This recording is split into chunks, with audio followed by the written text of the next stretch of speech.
We have been to Arizona over a dozen times and have never stopped at the Grand Canyon.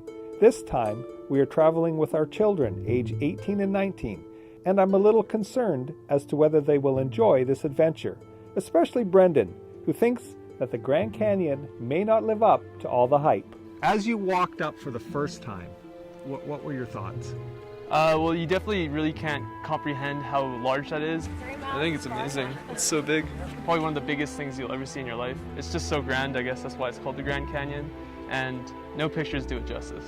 I'm going to say I agree 100%, especially with no pictures do it justice, because how many times have you seen a television show or a movie with the Grand Canyon? Yeah. It's nothing like just standing right on the edge and looking over the vastness of it. Oh, over 200 miles. 277 miles to be exact, and up to 18 miles wide and a mile deep.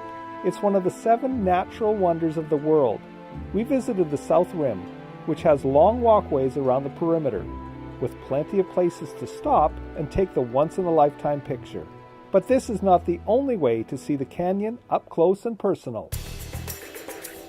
So we went on a hike yesterday. We did. And where did we go? We went on the Bright Angel Trail. And tell me a little bit about that. That's fairly long, 6 to 9 hours if you want to do the whole thing. Yeah, you basically are along the side of the cliff the entire time. I would recommend only going down to like the first major checkpoint, because after there, you're basically just hiking just to make yourself work harder. You've basically seen it all, but if you're gonna go the entire way, then obviously it's worth it. Now we should mention that 600 people a year, almost 2 a day, are rescued from the Grand Canyon hikes, including 150, that's almost 1 every 2 days, by helicopter. So I think people bite off a little more than they could chew. Yeah, because it's not too hard on the way down, but coming up, it's definitely twice as hard. At the South Rim, there are plenty of places to visit, including small museums, gift shops, and restaurants.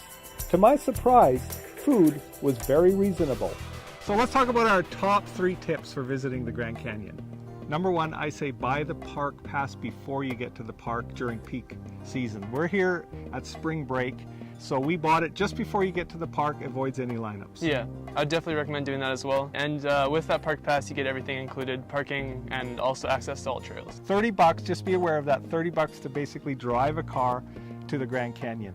Number 2, I would suggest that you don't necessarily have to stay somewhere around the Grand Canyon. We stayed in Flagstaff, maybe an hour and 20 minutes away, but there was lots of lodging at the Grand Canyon. Yeah, you can camp or you can lodge. But number 3 for me would probably be visit the Grand Canyon outside of the winter time.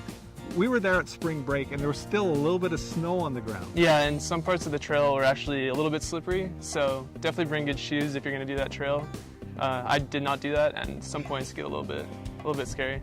I'm glad I was there, but how many days? That's the big question mark. How many days do I need to see the Grand Canyon? I think unless you're doing that multi-day hike, you can really see everything you need to see in one day. I mean, unless you want to go see all different perimeters, but I think the one really shows you what you need to see. Well, you can take a burro down into the, yeah. I mean, on a 3-day hike or whatever. But from a 19-year-old, is the Grand Canyon worth visiting? Oh yeah, it was awesome. Definitely something that's going to stick with me for my entire life.